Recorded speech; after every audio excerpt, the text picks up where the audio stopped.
সব প্রযুক্তি সব দেশের জন্য, সব মানুষের জন্য কল্যাণকর হয় না। আমাদের দেশের বেলায় এই উদাহরণটি স্পষ্ট।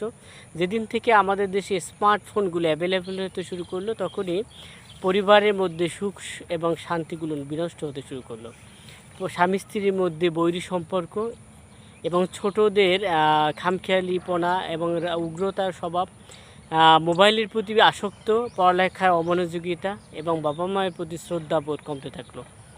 আমি মনে করি এই স্মার্টফোন ব্যবহারেও উন্নত বিশ্বের যেমন বিভিন্ন বয়সের সীমাবদ্ধতা নির্ধারণ করে দেয়, বর্তমান সরকারেরও সেটা করা উচিত।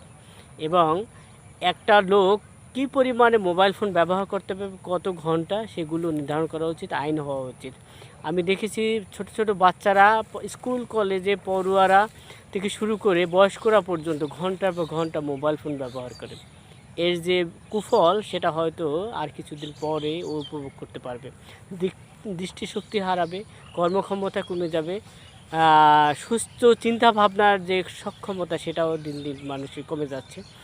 বিবেক বিবেচনা, মানুষের মধ্যে উগ্র স্বভাব, নৈতিক অবক্ষয়, এগুলো দিন দিন বেরিয়ে যাচ্ছে।